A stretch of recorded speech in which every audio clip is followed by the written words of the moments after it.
Los papelitos faltan.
Buenas tardes a todos los asistentes. Estamos dando un tiempito de espera que se vayan conectando el resto.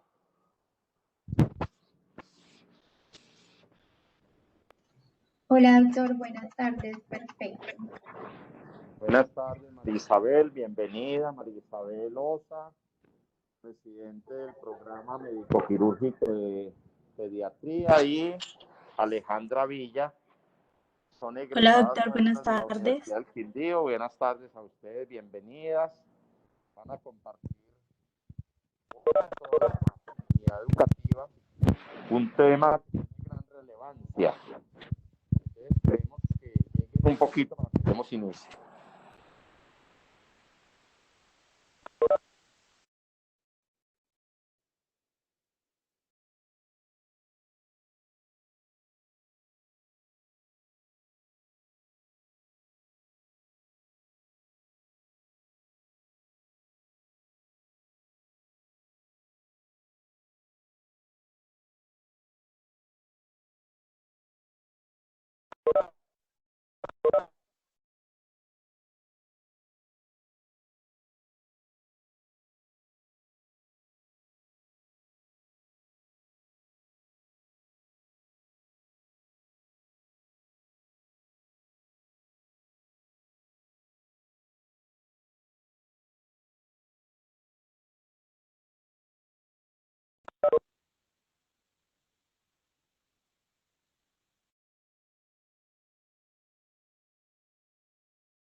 Pues te das cuenta de que me hicieron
Buenas tardes, entonces vamos a dar entonces inicio a la actividad académica. Nuevamente entonces damos la bienvenida a las residentes de pediatría, la doctora María Isabel Loza, la doctora Alejandra Villa. Demos entonces inicio a la actividad académica. Doctoras, muchas gracias por la participación y a todos les auguro la necesidad de estar en estas capacitaciones que nos dan nuevas perspectivas en el ejercicio profesional. Doctoras, bien puedan dar inicio, pueden compartir pantalla sin ningún problema.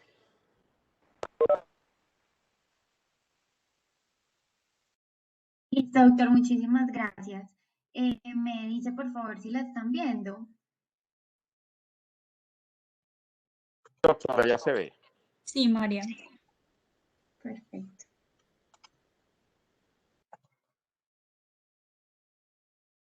Bueno, muy buenas tardes para todos. Muchas gracias pues por su asistencia. Hoy la revisión pues está a cargo de mi compañera y yo, ella es Alejandra y yo, María Isabel, que somos las residentes de primer año de pediatría. Vamos a hablar pues de un tema muy importante que es algo muy relevante en la actualidad pues con respecto a lo que está pasando con el COVID-19, es el síndrome inflamatorio multisistémico pediátrico, también conocido como MIS-C por sus siglas en inglés. Entonces, pues vamos a empezar. Primero, estos son los temas que vamos a desarrollar. Entonces, vamos a hablar algo de historia, cómo empezó, en qué países empezaron pues a hablar de este síndrome, su epidemiología, la presentación clínica, exámenes diagnósticos, los diagnósticos diferenciales que son muy importantes y pues fundamentales en este caso, tratamiento y criterios finalmente pues de alta después de que los pacientes pues ingresaron. Entonces vamos a empezar hablando qué es y con la definición. Entonces el síndrome inflamatorio multisistémico es una enfermedad nueva. En realidad pues se habla de ella hace apenas un año cuando surge pues todo el tema de la pandemia del COVID-19. Es una enfermedad que está asociada a la infección por SARS-CoV-2. Tiene como características y es que se presenta de una manera aguda y se caracteriza por fiebre persistente por más de 24 horas con compromiso de algún órgano, o sea, cardíaco, renal, gastrointestinal, respiratorio y o hematológico. Tiene como características también es que la sintomatología va a iniciar de 4 a 6 semanas posterior a que el paciente tuvo o haya tenido una infección por SARS-CoV-2. Como sabemos, en los niños y en los pacientes pues, pediátricos, por lo general son asintomáticos, entonces muchos de estos niños o los padres no se dan cuenta que tuvieron una infección pues, por COVID-19, pero 4 a 6 semanas después estos niños debutan con síntomas de fiebre, compromiso de algún órgano y pues alteraciones que ya más adelante vamos a ver.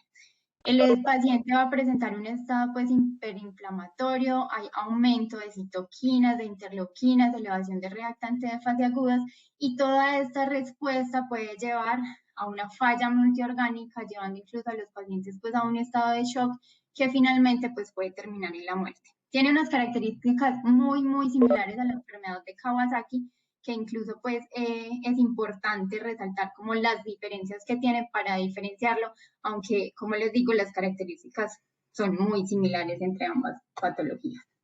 Entonces vamos a hablar un poco de historia, cómo empezó entonces, o quién y dónde empezaron a hablar sobre el síndrome inflamatorio sistémico. Se tiene que en abril del 2020, pues el año pasado en Estados Unidos, reportan un caso de un niño de 6 meses con un cuadro clínico sugestivo de enfermedad de Kawasaki completa, pero llamaba la atención que este niño pues tenía síntomas respiratorios leves y que casualmente pues coincidía que tenía una PCR positiva para SARS-CoV-2, planteándose entonces la posibilidad de que existiera una asociación de la enfermedad de Kawasaki con el SARS-CoV-2. También al mismo tiempo, pues para los mismos meses, cuando surge todo, en el norte de Italia, específicamente en el hospital de Bérgamo, evidencian un aumento en la incidencia de enfermedad de Kawasaki de más de 30 veces en los últimos 3 meses en comparación con los 5 años previos. Y en mayo del 2020 reportan pues una serie de casos de 10 pacientes que tenían enfermedad de Kawasaki, pero les llamaba la atención y era que tenían una edad un poco mayor de lo que normalmente pues vemos en la enfermedad de Kawasaki. La edad era más o menos de 7 años y que además estos niños tenían el 100% de ellos una prueba positiva para SARS-CoV-2. Entonces, miren pues que empiezan como a revisar que a nivel mundial aumentan casualmente, por decirlo así, como los casos de enfermedad de Kawasaki, que la denominaban ellos así, y que además había pues estos niños un antecedente de que estaban o habían tenido una infección por SARS-CoV-2. Entonces todo eso como que les llamó la atención. Al mismo tiempo en el Reino Unido se identificaron 8 pacientes que previamente pues habían estado sanos y que presentaban un síndrome inflamatorio multisistémico, también lo denominaron pues allí en el Reino Unido, muy similar al producido por la enfermedad de Kawasaki. Entonces pues se prende como una alerta nacional y una alerta mundial también, y identifican pues que definitivamente es un síndrome inflamatorio multisistémico pediátrico que está asociado con el COVID-19. Finalmente, pues ya para el mayo del 2020, el CDC, la OMS y el Royal College of Pediatrics and Child Health pues emiten nuevas definiciones y definitivamente ya ellos dan como unos criterios diagnósticos de esta nueva enfermedad, teniendo en cuenta que los casos empezaron a aumentar y pues que era importante ya como reconocer este síndrome como tal. Entonces acá les traemos una línea del tiempo sobre el reconocimiento y la descripción del MINSE. Entonces pues todo, como les decíamos, empieza en abril, surge pues con la aparición del COVID-19 y a medida que fueron aumentando los meses, vemos que aparecen muchos más casos. Los primeros estudios o las primeras revisiones que se hicieron pues en Italia, en Nueva York, tenían 10, 8 pacientes. Finalmente pues encontramos revisiones hasta de 99 o 570 casos de pacientes ya con criterios para un MISE. Acá traemos y les queríamos mostrar pues las definiciones dadas tanto por la OMS, por el Royal College of Pediatrics and Child Health y por el CDC. Miren que en realidad, o sea, son muy parecidas, pero si nos fijamos tienen como unas características que infieren y que hacen a cada una como especial. En realidad, pues, como es algo nuevo, no se ha definido como una a nivel mundial o no se ha dado una definición de caso pues a nivel mundial, pero les traemos acá como unas características para cada uno. Entonces, por ejemplo, la OMS habla de niños y adolescentes entre 0 y 19 años con fiebre mayor de 3 días y que presenten dos de las siguientes, de esas pues, que tenemos acá, ya igual las vamos a explicar más adelante, mientras que el CDC habla de individuos con una edad menor de 21 años. Entonces tienen como algunas diferencias. Acá les traemos pues un poco más grande las clasificaciones de casos, entonces vamos a revisarlas. La OMS dice que es un niño y adolescente de 0 y 19 años con fiebre mayor o igual a 3 días y que presente dos de los siguientes. Entonces, brote o conjuntivitis no purulenta o inflamación mucocutánea, hipotensión o choque, características de disfunción miocárdica, pericarditis, valvulitis o anormalidades coronarias.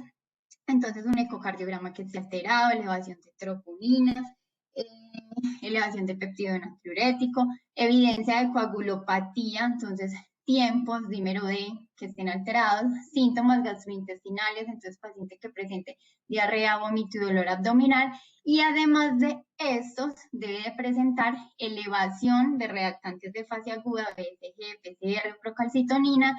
Debemos de descartar otras etiologías infecciosas y además debemos tener evidencia de infección por SARS-CoV-2, pues una PCR positiva, una prueba de antígeno o una serología positiva o que el paciente haya tenido contacto con un paciente que tenga COVID-19. Esta entonces es para la definición de caso para la CDC. Ya les dijimos pues que miren que difieren pues en la edad, obviamente para ellos lo llevan hasta los 21 años, paciente con fiebre, hablan de fiebre subjetiva por más de 24 horas, entonces esto es pues menos tiempo, evidencia de enfermedad grave que requiera hospitalización con afectación pues orgánica, y ausencia de diagnóstico alternativo posible y positividad para infección actual o reciente también, o sea, prueba positiva PCR, serología o un antígeno positivo o que haya estado expuesto o haya tenido contacto en las últimas 4 semanas con un paciente COVID.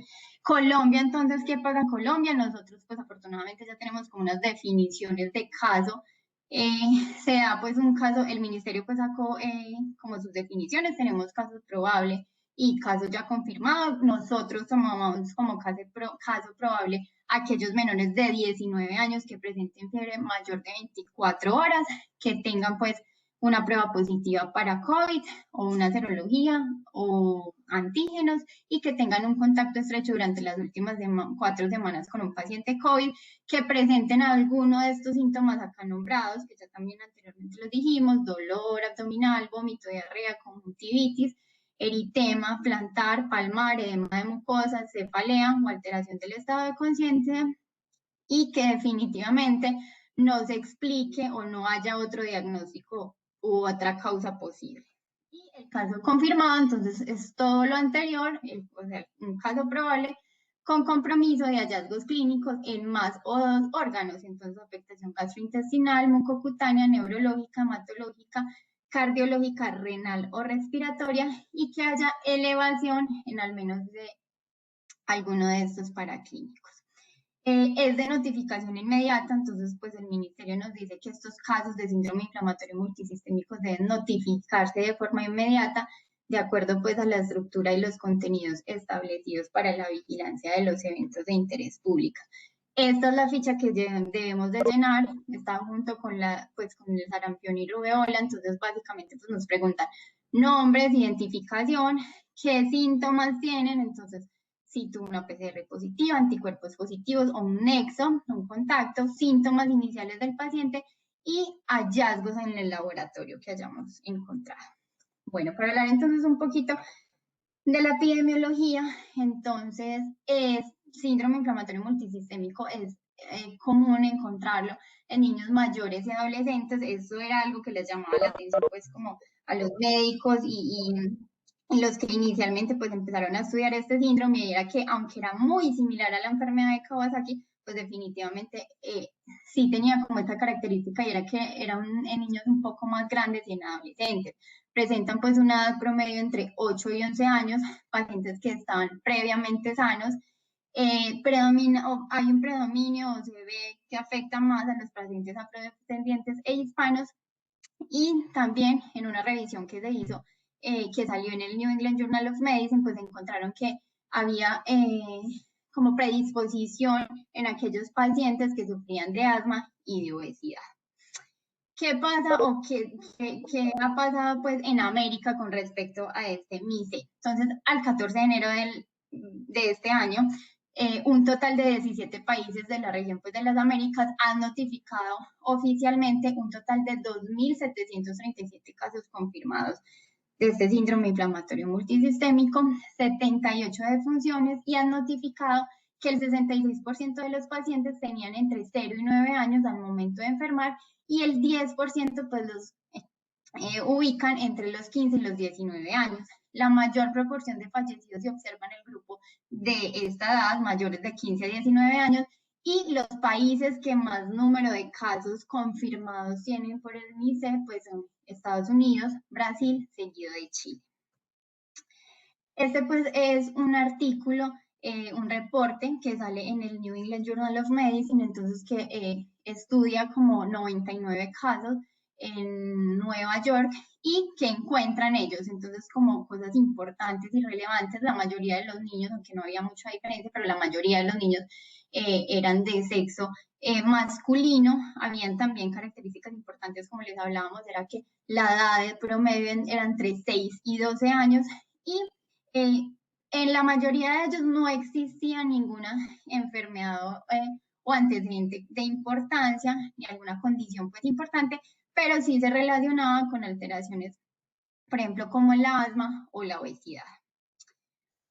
Bueno, para hablarles entonces un poquito de la fisiopatología, entonces, pues es algo que es nuevo, que se está estudiando, que hay como muchas teorías al respecto, porque en los niños, y por qué es tan grave, pero por qué no en los niños se da como tantos esos síntomas respiratorios como en los adultos. Entonces, pues encontrando y revisando, se dice que hay una relación del MICE con la infección pues por el SARS-CoV-2 que sugiere que la patogénesis implica una desregulación inmunitaria posinfecciosa. Entonces, pues en esta gráfica lo describen como tenemos 3 estadios. Entonces el estadio 1 es como la infección inicial, entonces pues el paciente adquiere una infección por SARS-CoV-2, generalmente en los niños es asintomática.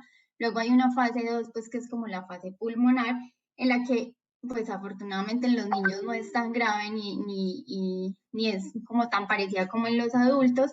Posteriormente a eso hay como una activación de macrófagos, de linfocitos, de interleuquina 6, y hay una respuesta pues inflamatoria, se activan también células plasmáticas, aumento, como ya les decía, de macrófagos, neutrófilos y monocitos que generan una respuesta hiperinmune, llevando pues a cabo como toda la respuesta como tal en el paciente y todas estas alteraciones que encontramos en ellos. Entonces, alteraciones pues cardíacas, gastrointestinales, neurológicas. Tenemos también pues esta teoría que nos habla que definitivamente se cree que hay una susceptibilidad genética en estos individuos. Esto pues es algo que se está estudiando y que seguramente pues en el transcurso del tiempo nos iremos aclarando muchas cosas de esta enfermedad, pero sí se ha relacionado pues con una susceptibilidad genética. Finalmente pues hay una respuesta inmunológica que nos van a generar como todos los síntomas característicos de esta enfermedad. ¿Por qué son asintomáticos entonces los niños cuando adquieren pues en ese periodo, en esa fase inicial? Hay como algunas teorías, entonces se habla que ellos tienen una exposición previa como a otros tipos de virus que podrían generar en ellos como una ventaja frente a los adultos, haciendo que generen como anticuerpos constantemente. La más llamativa o la que más fuerza tiene es esta, y es que los niños tienen pocos receptores de la enzima 2 convertidora de angiotensina en las células del revestimiento alveolar. Entonces, pues esto hace que la respuesta inicial de esa primera etapa y de esa primera fase no sea tan grave como la de los pacientes adultos. Esta pues también hace parte del mismo, de la misma revisión que se hizo en el New Journal of Medicine. Entonces, lo que vemos acá es que, miren este es el porcentaje de las pruebas positivas para SARS-CoV-2.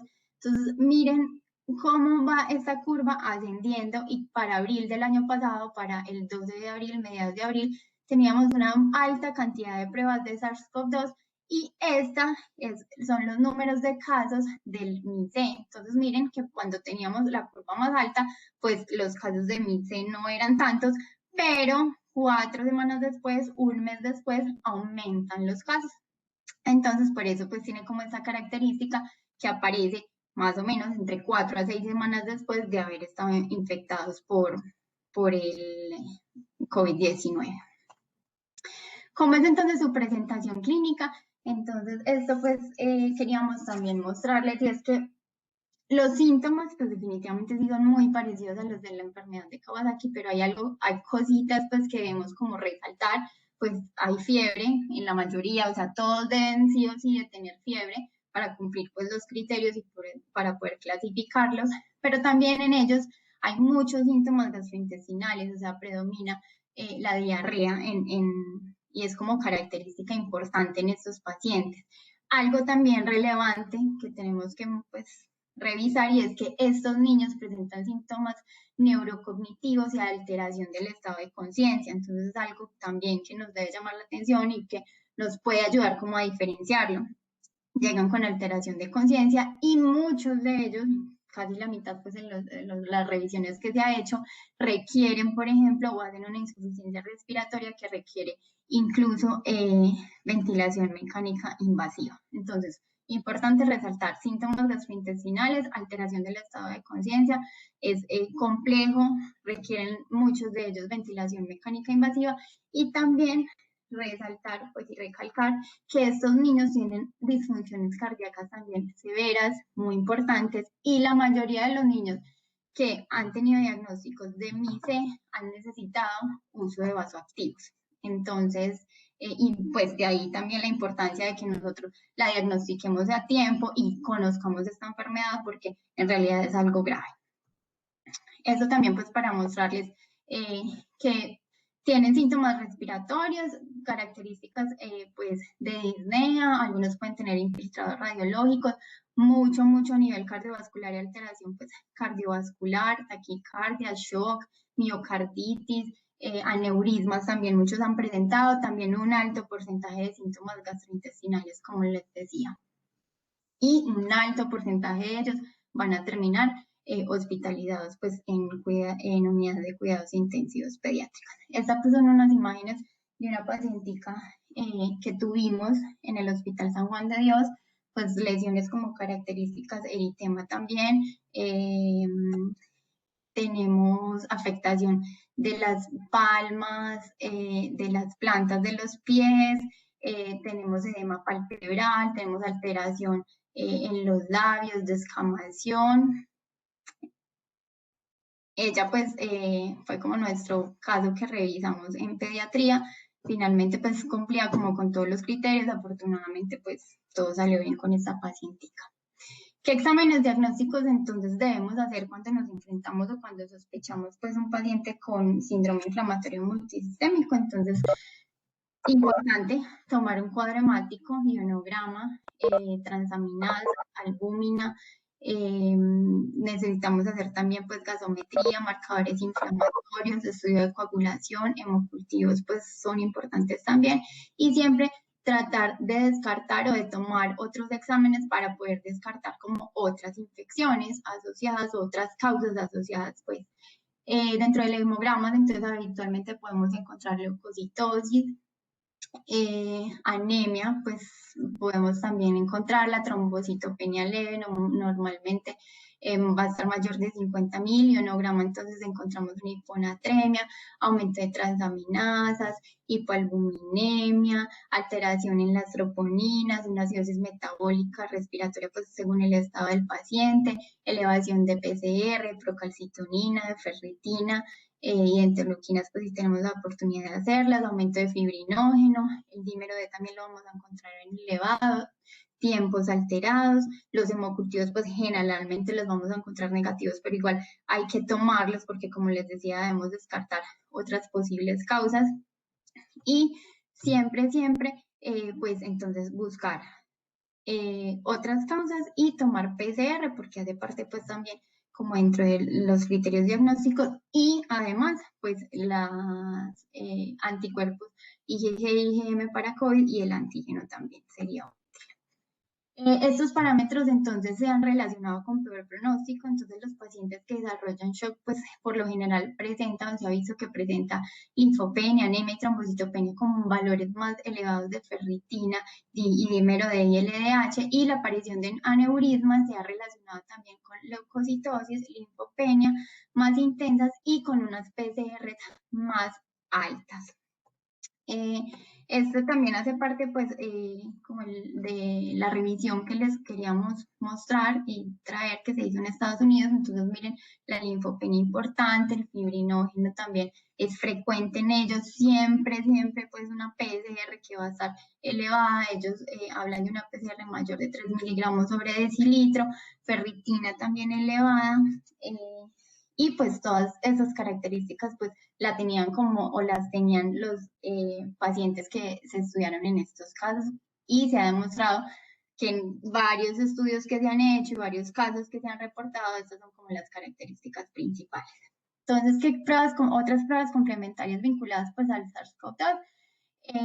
Como les decíamos, la mayoría de los pacientes con cuadro clínico compatible pues van a presentar positividad para algún tipo de prueba de infección aguda o pasada por el COVID, entonces una RT-PCR. En caso de que sea negativa, igual, si nosotros sospechamos, debemos de tomarla, de repetirla 24 a 48 horas siguientes. La serología, entonces se recomienda realizarla tanto en pacientes que tengan una PCR negativa, pues sí o sí o hay que hacerla.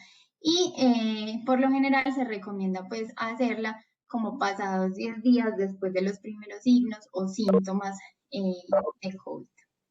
Se ha descrito entonces que de un 26 a un 55% de los pacientes con UC van a tener una PCR positiva, pero miren que un 90% van a tener una serología positiva, o sea, definitivamente la mayoría de los casos pasa o tienen infección por SARS-CoV-2 y a las 4 semanas pues presentan los síntomas, entonces pues por eso vamos a encontrar una IgG positiva para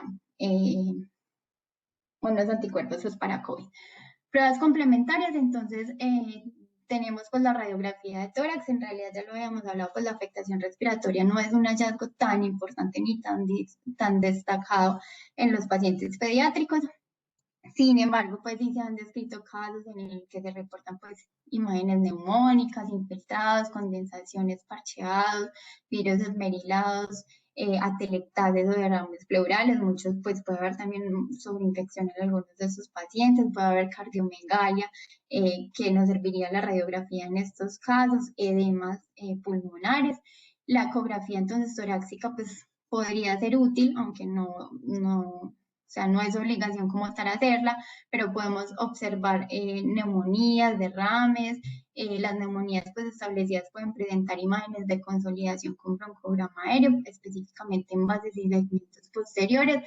La TAC pues tampoco se recomienda de rutina, excepto pues que tengamos un paciente ya con una neumonía complicada o que definitivamente tenga una muy mala evolución o que sea un paciente inmunocomprometido. Hay otras pruebas complementarias pues vinculadas a la función cardíaca, como es el ecocardiograma, súper importante. Ya lo decíamos, pues las afecciones cardíacas en estos niños son graves, hacen disfunciones miocárdicas, la mayoría de ellos van a terminar hospitalizados en UCIs pediátricas, entonces se recomienda realizarlo a todos los pacientes con este diagnóstico. Se han descrito pues disfunciones ventriculares, fracciones de eyección de menos del 55%, insuficiencias mitrales, derrames pericárdicos e incluso aneurismas de las arterias coronarias.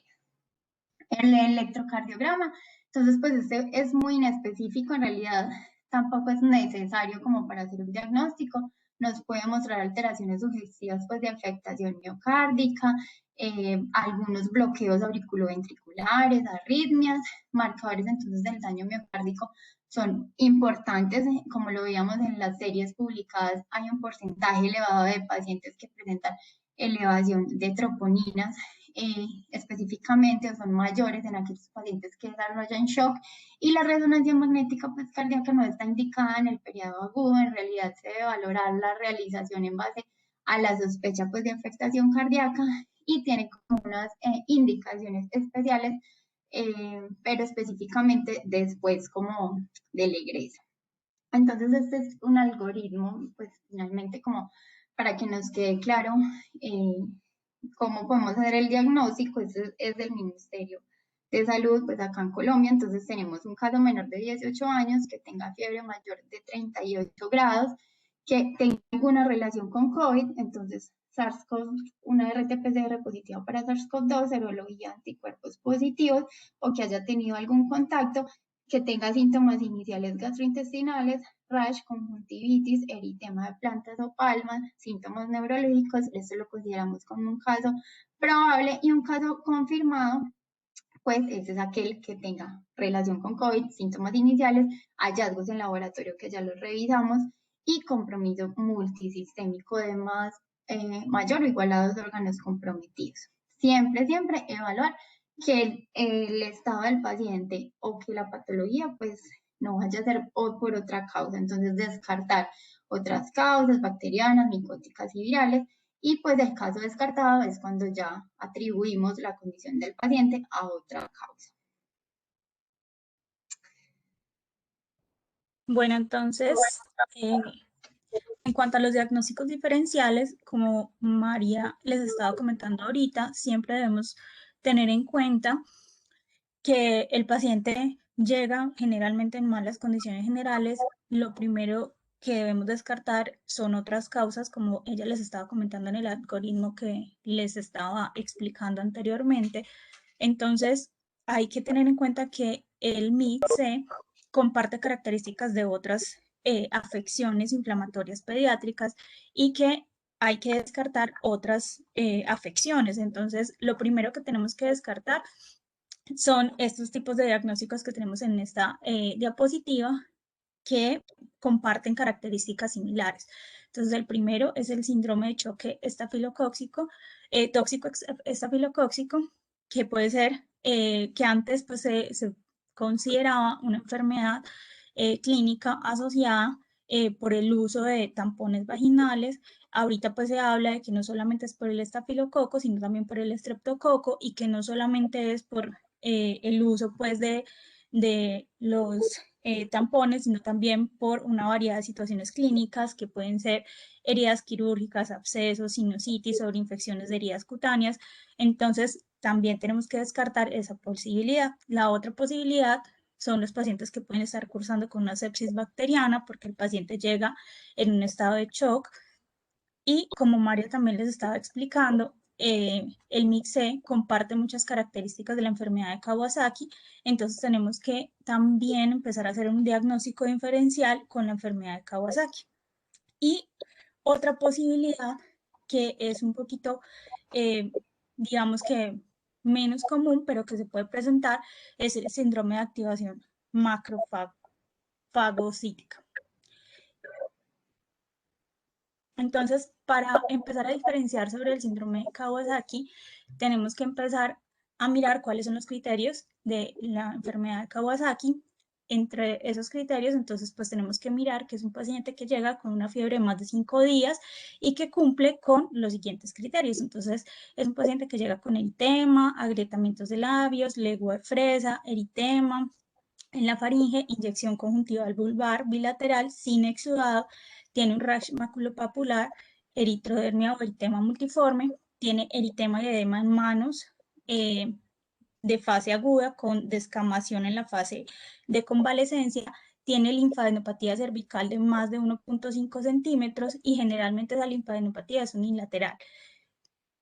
Generalmente el paciente cumple con alguno de los criterios, pero también hay que pensar que puede tener un Kawasaki incompleto, porque puede que no cumpla con todos estos criterios. Por eso es que tenemos que empezar a hacer el diagnóstico diferencial con la enfermedad de Kawasaki, porque comparte muchas características, como lo vamos a ver más adelante. La otra, pues el otro diagnóstico diferencial es el síndrome de choque estafilocóxico, como les estaba explicando ahorita. La diferencia es que este síndrome eh, tiene una fiebre muy alta, de 39 a 40.5 grados. Esta fiebre es muy difícil de controlar, permanece muy elevada. También sucede en el MIC-C. El paciente con síndrome de choque tóxico estafilocóxico tiene hipotensión.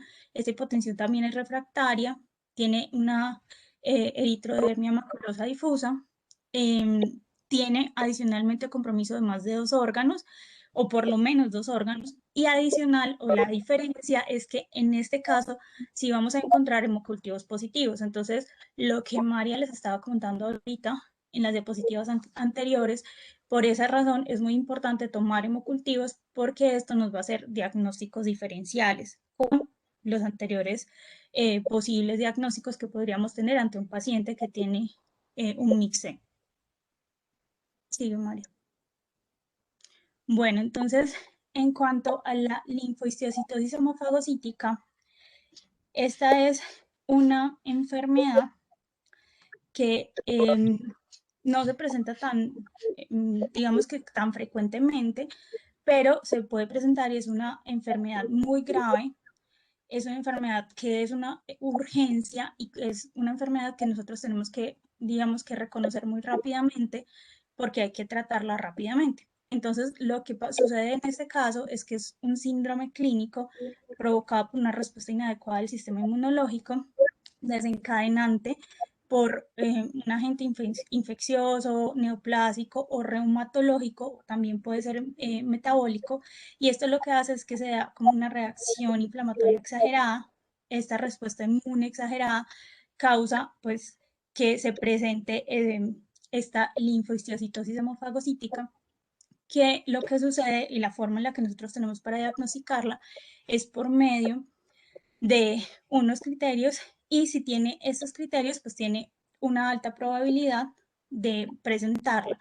Entonces, si el paciente tiene citopenias, es decir, compromiso de más de 2 células o más de 2 líneas celulares comprometidas, ferritina elevada, por ejemplo, pues le va dando puntos. Entonces, eso hace que tenga más del 99% de posibilidades de presentar la linfohistiocytosis hemofagocítica.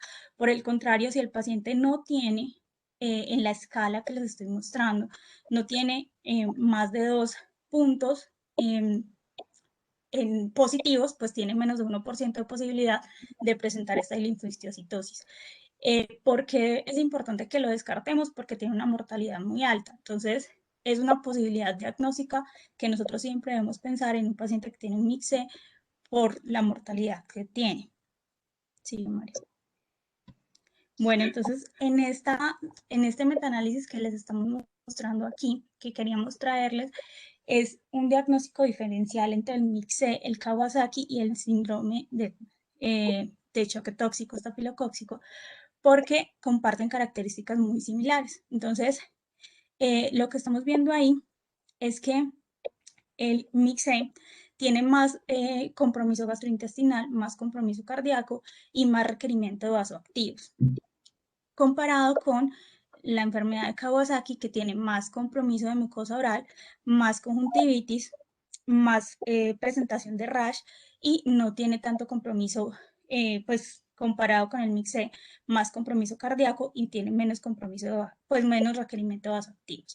El síndrome de shock tóxico sí tiene más requerimiento de vasoactivos, más requerimiento, pues más compromiso cardíaco, y tiene menos síntomas gastrointestinales y presenta más compromiso con respecto al rash. Entonces, en esta gráfica lo que queríamos mostrarles es visualmente todo lo que se había hablado anteriormente con respecto a la clínica y compararlo con respecto a los diagnósticos diferenciales. Sí, María. Bueno, entonces, siguiendo pues como con las diferencias entre los diagnósticos diferenciales, entonces aquí lo que queríamos mostrarles es que en cuanto al MIC-C, el MIC-C puede llegar a presentarnos hipotensión, pero presenta menos hipotensión con respecto a el síndrome de shock tóxico. porque el síndrome de shock tóxico presenta más hipotensión. Más compromiso, el MICSEC presenta más compromiso de piel, más descamación, presenta más alteración en cuanto a los paraclínicos, en cuanto a la elevación de la creatinina, la troponina, la ferritina, comparado pues como con los otros diagnósticos diferenciales que, por ejemplo, en el síndrome, en la enfermedad de Kawasaki puede estar normal o levemente elevados y que eso nos puede estar haciendo un diagnóstico diferencial. Bueno, entonces en cuanto a los criterios de hospitalización, cuando tenemos un paciente que ingresa, que nosotros estamos sospechando alguno de los diagnósticos diferenciales que les estábamos planteando anteriormente, entonces todo paciente que ingresa con alguna clínica o una probabilidad clínica de MICSE, tenemos que evaluar si el paciente tiene signos de shock incipiente o tiene un shock establecido. Tenemos que mirar si el paciente cumple con criterios de UCI pediátrica. Si no cumple con criterios de UCI pediátrica, independientemente de eso, no se puede dar egreso porque un paciente que tiene, pues que nosotros estamos sospechando un MICSE puede descompensarse rápidamente, por lo que María Isabel les estaba contando anteriormente. Es un paciente que se puede tornar inestable en cualquier momento. Adicionalmente, tenemos que aislar a ese paciente, tenemos que tratar de que ese paciente tenga el contacto mínimo necesario y que el acompañante no sea un sintomático en ese momento, es decir, que no tenga ningún síntoma activo en el momento. Sigue, María. Bueno, entonces en cuanto a el tratamiento, lo que les queremos mostrar aquí es que el paciente ingresa, lo identificamos, vamos a tratar de recoger todas las constantes y comprobar toda la situación hemodinámica del paciente.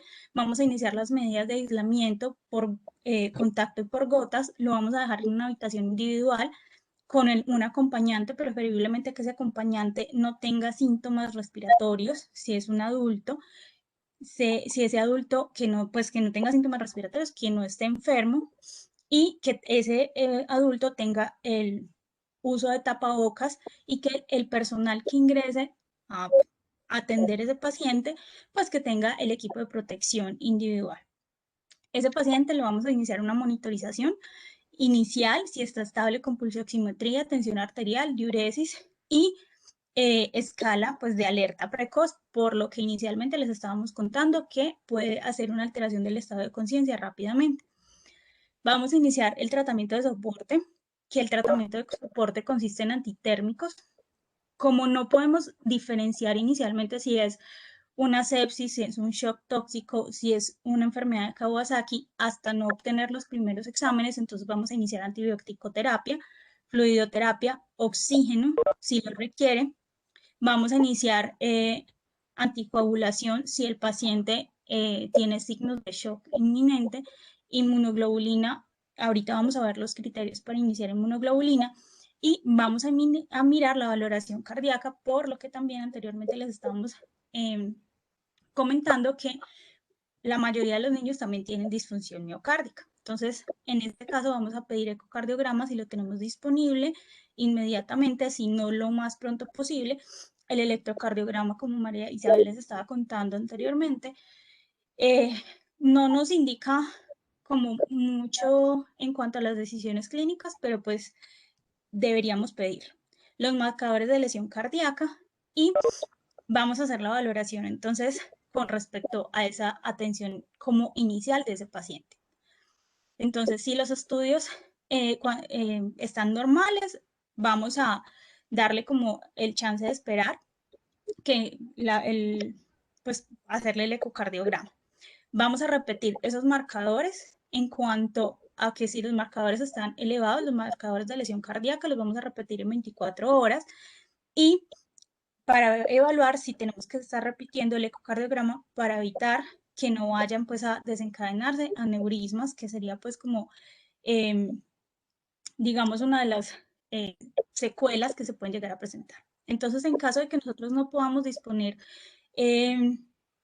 una remisión o que el paciente esté estable, vamos a mirar si el paciente tiene criterios para remisión a UCI urgente o si el paciente tiene criterios de alta. Entonces, el paciente que está en una sala de hospitalización, vamos a definirlo. Si el paciente empeoró, no mejora en un rango de 8 horas después de que ingresó a nuestro servicio, vamos a mirar si tiene una necesidad de soporte respiratorio superior a las necesidades basales, si tengo que aumentarle el flujo de oxígeno, si empieza con una disfunción orgánica progresiva y si empieza con alteración del nivel de conciencia, pues ese paciente ya necesita un ingreso a UCI pediátrica porque empezó con inestabilidad hemodinámica, hipotensión, necesita el soporte vasoactivo, necesita ventilación mecánica no invasiva. Entonces, pues es un criterio de ingreso a UCI. Si el niño ya está afebril por más de 48 horas, mejoró clínicamente, no tiene complicaciones, pues son los criterios como de alta. Sí, bueno, continúa María. En cuanto al tratamiento, pues ya más específico, entonces cuando ingresa el paciente, entonces como que el paquete de estabilización es vamos a iniciar con el monitoreo no invasivo, que era como lo que yo les contaba inicialmente, que es la pulsioximetría, la frecuencia cardíaca, la saturación, la diuresis y la tensión arterial. En cuanto a que el paciente no me respondió, no tengo una respuesta adecuada, vamos a pasar al monitoreo invasivo, que eso ya sería cuando ya el paciente ingresa a la UCI, que sería tratar de obtener una línea arterial y el tratamiento de soporte. En cuanto a los tratamientos que tenemos para el manejo inicial, sería el tratamiento antitérmico. Vamos a manejarlo con paracetamol oral o intravenoso. Si la fiebre no mejora o persiste, tratar de utilizar metamisol, pero tratar de utilizarlo, que es pues la dipirona, tratar de utilizar metamisol intravenoso. Nosotros no tenemos la presentación oral tan fácil para los niños, se podría usar para los niños más grandes, pero pues utilizar metamisol intravenoso, la idea es tratar de utilizar paracetamol lo más que se pueda por el riesgo de hipotensión que puede llegar pues como a producir secundariamente. En cuanto a la fluidoterapia, sueros isotónicos es tratar de predecir las pérdidas gastrointestinales previas que ha tenido ese niño, por lo que también les estamos comentando que ese niño puede presentar síntomas gastrointestinales previos, pero hay que también evaluar la disfunción miocárdica que ese niño tiene. Entonces, se empiezan con soluciones de cristaloides, Ringer, máximo 40-60 cc kilogramo, y vamos de 10 a 20 en la primera hora, dependiendo del estado de shock que ese paciente tenga. Pero si el niño empieza a hacer signos de sobrecarga de líquidos, hay que interrumpirlos inmediatamente por el tema de la insuficiencia cardíaca que ese niño puede llegar a tener ya establecida y nosotros pues apenas estamos evaluando esa insuficiencia cardíaca. Continúa, Mario. Entonces, en cuanto al soporte respiratorio, tenemos que empezar a evaluar. Empezamos con cánula nasal de bajo flujo cuando la saturación está menor al 90. Si el paciente no responde rápidamente, tenemos que pasarnos a cánula nasal de alto flujo. Si el paciente no respondió rápidamente, nos tenemos que pasar a una ventilación mecánica con presión positiva. No podemos como esperar ni darle chance a ese paciente que se nos agote. Si el paciente no mejoró, tenemos que tratar de llegar a una intubación precoz lo más rápido posible, puesto que ese paciente no podemos dejar que avance en cuanto a su proceso de falla ventilatoria. Como decía María, hasta un 50% de los pacientes pueden llegar a presentar una falla ventilatoria. Entonces no podemos dejar que ese paciente llegue a una falla ventilatoria rápidamente. Nosotros tenemos que prever esa falla ventilatoria. Entonces, antes de que llegue la falla ventilatoria, nosotros tenemos que tratar de hacer una intubación precoz para prevenir esa falla ventilatoria. Continúa, María. En cuanto al soporte hemodinámico, como les estaba comentando anteriormente, la inestabilidad hemodinámica está dada es más por el shock y la disfunción cardíaca. Entonces, lo que a nosotros nos va a indicar la inestabilidad hemodinámica realmente van a ser los marcadores elevados inflamatorios y los marcadores cardíacos. Entonces, si esos marcadores están elevados, nosotros tenemos que hacer un ecocardiograma precozmente con el objetivo de iniciar vasoactivos e inodilatadores lo más rápido posible para tratar de sostener ese paciente con más con con inotrópicos que con líquidos o con bolos, porque ese paciente pues tiene una disfunción miocárdica más que un shock hipovolémico. Continuamos. Entonces, en cuanto al algoritmo de manejo con respecto al objetivo que vamos a tratar de tener con este paciente, entonces vamos a tener una valoración del ABCD cuando llega, vamos a mirar que ese paciente pues tiene un shock, tiene una alteración de la perfusión, un estado de conciencia. Vamos a iniciar con el oxígeno.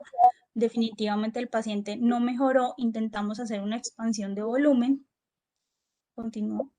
Vemos que la expansión de volumen de 10 a 20 cc por kilo no mejoró, el límite máximo son 40 cc por kilo hasta obtener los objetivos o hasta que el paciente definitivamente empezó con signos de sobrecarga.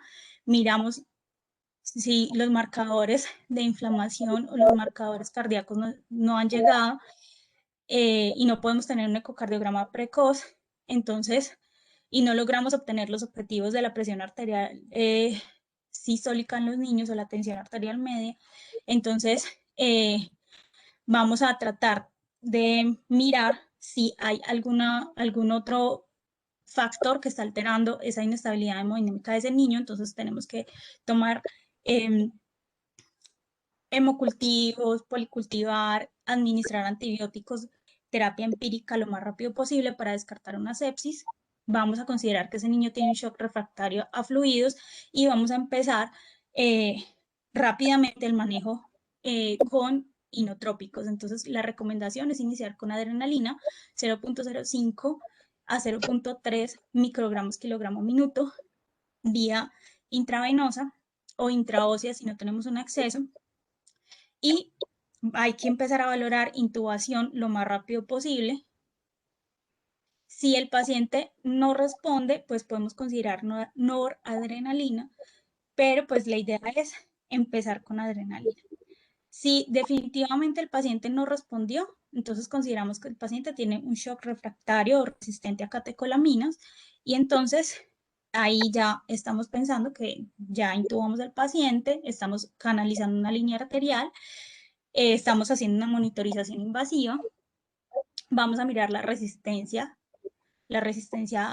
venosa sistémica, vamos a considerar el uso de corticoides y vamos a mirar qué tipo de shock tiene el paciente. Entonces vamos a mirar si el paciente tiene un shock frío con una presión arterial normal, si el paciente tiene un shock frío con una presión arterial baja o si el paciente tiene un shock caliente con una presión arterial baja. Dependiendo del paciente y dependiendo en qué condiciones esté, pues es la indicación de iniciar el soporte. Entonces, en teoría, aquí ya vamos a tener el primer reporte de los exámenes y de los paraclínicos que anteriormente María les había recomendado. Es un paciente que está crítico, es un paciente que ya requiere el manejo en UCI y si definitivamente con los medicamentos no mejoró, pues nosotros consideramos que es un shock refractario y hay que remitirlo a un cuarto nivel para iniciar terapia ECMO, que es la última terapia o el último manejo de rescate en MIC-C para tratar de mejorar ese paciente. Continuamos. Entonces, continuando con el manejo farmacológico, entonces, para la terapia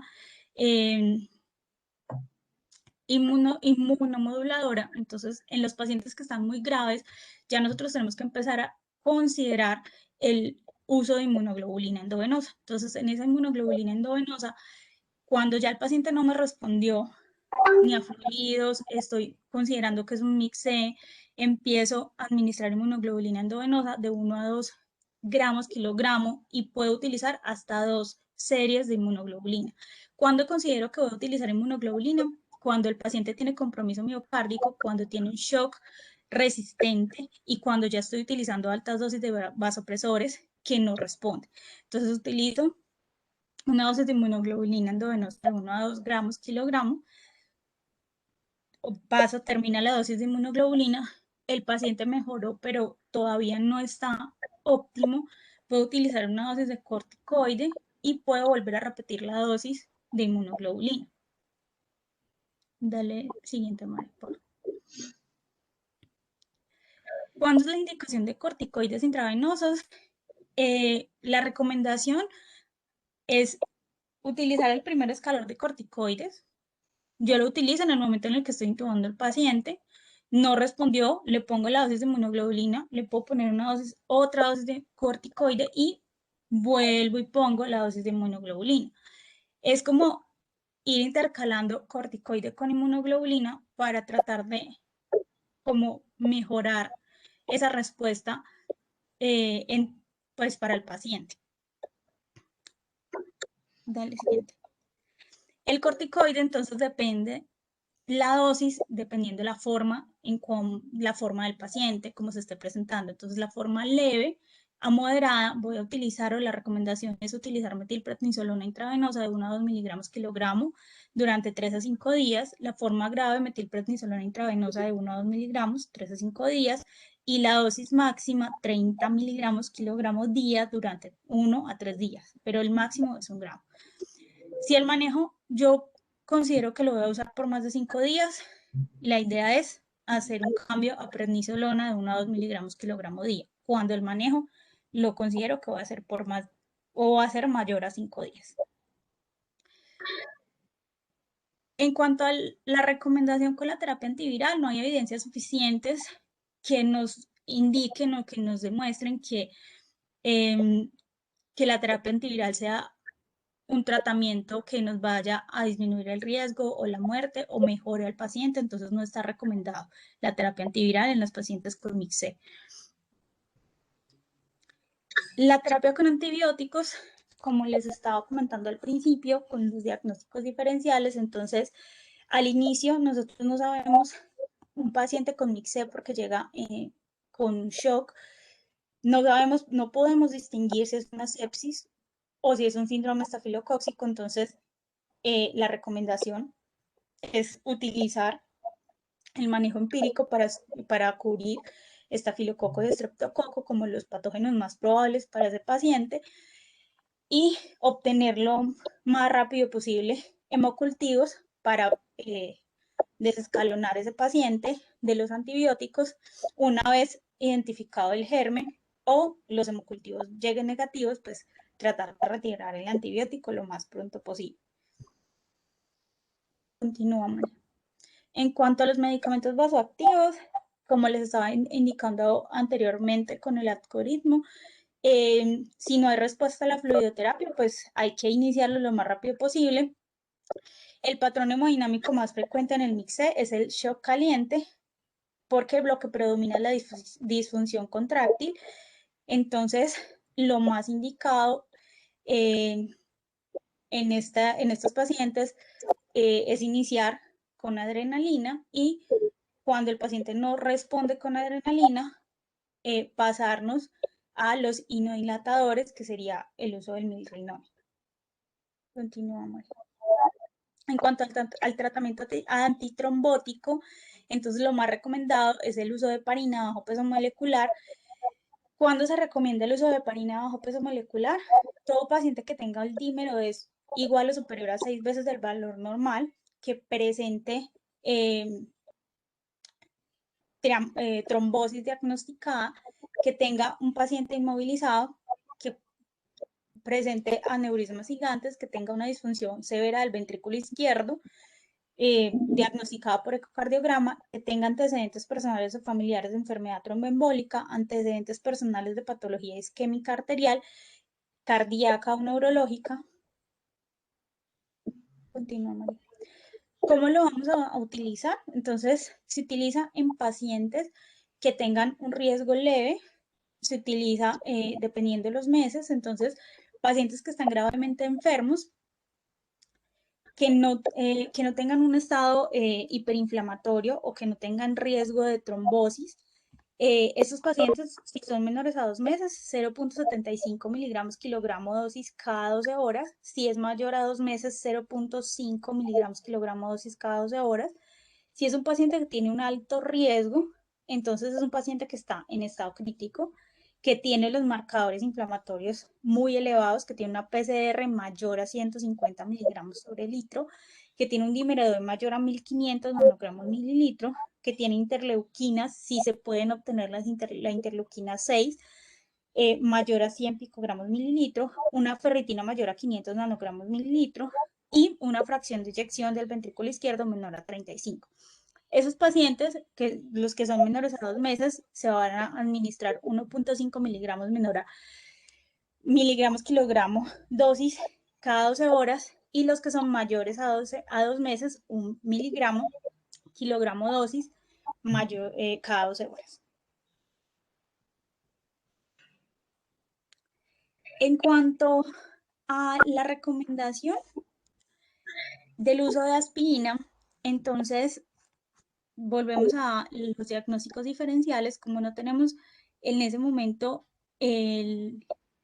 digamos que estamos pensando también criterios de enfermedad de Kawasaki, entonces todo paciente que tenga una trombocitosis mayor a 450.000 unidades, unidades litro de plaquetas, entonces tenemos que empezar a hacer diagnóstico diferencial con criterios para enfermedad de Kawasaki, y se sugiere administrar aspirina de 3 a 5 miligramos kilogramo día, con un máximo de 81 miligramos kilogramo día, para todos los pacientes que tengan una trombocitosis diagnosticada.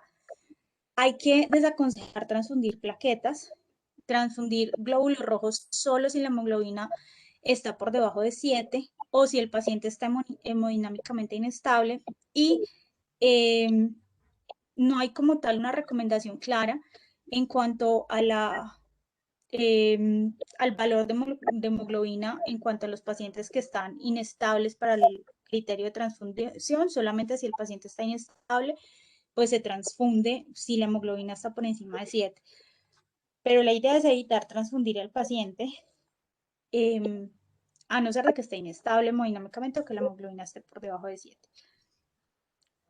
En cuanto al tratamiento de rescate con ECMO, entonces los candidatos que uno empieza a considerar que son candidatos es el paciente que definitivamente no respondió a ninguno de los tratamientos anteriores, que la fracción de eyección del ventrículo izquierdo sigue en descenso y que está por debajo del 30%, que definitivamente no se encuentra otra solución, y que es como una de las últimas opciones que tiene el paciente, y requiere pues una remisión a 4º nivel. En cuanto a los criterios de alta, que era como lo último que veíamos en el algoritmo, entonces es un paciente que ya está afebril por lo menos 24 a 48 horas, que no tiene necesidad de oxígeno mínimo de 12 a 24 horas, que se normalizaron las pruebas de imágenes,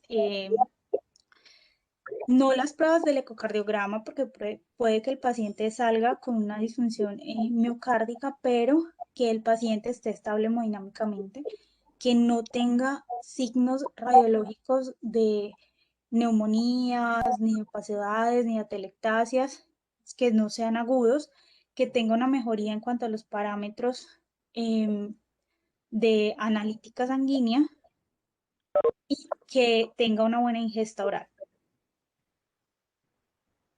En cuanto al seguimiento, la recomendación es hacer un seguimiento ambulatorio multidisciplinario, no solamente porque muchos pacientes pueden salir con secuelas cardíacas, entonces requieren un seguimiento por cardiología pediátrica, y atención pues por pediatría para hacer un seguimiento de estos pacientes.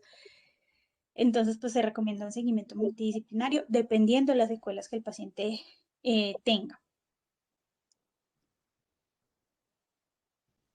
Y bueno, finalmente lo que nosotros queríamos dejar como recomendación y como enseñanza es que el síndrome de respuesta inflamatoria multisistémica es una enfermedad que tiene muchas versiones, que se puede evaluar desde muchos puntos de vista, que uno puede pensar muchas posibilidades diagnósticas, que es importante evaluar cada criterio diagnóstico, tener muy claro las posibilidades diagnósticas, los paraclínicos que hay que pedir y la forma en la que hay que manejar el paciente para evitar las secuelas y las complicaciones que pueda llegar a tener estos niños. Muchas gracias.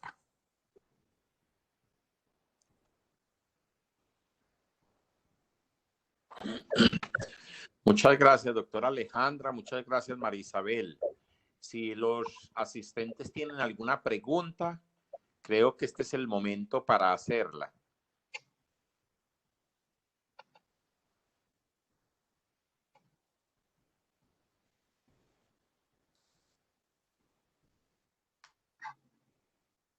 Bueno, doctora María Isabel y doctora Alejandra, entonces creo que no hay ninguna pregunta en los asistentes. Les agradezco mucho entonces la participación. Ojalá que hayan aprovechado bastante esta charla, que es de mucha actualidad, verdaderamente es de mucha actualidad y es lo que día a día, de pronto mañana o pasado mañana podemos vivir. Nuevamente, pues para todos, un abrazo, feliz noche, muchas gracias, sigámonos cuidando. Muchas gracias. Gracias, doctor. Ay, por acá, lo que quería.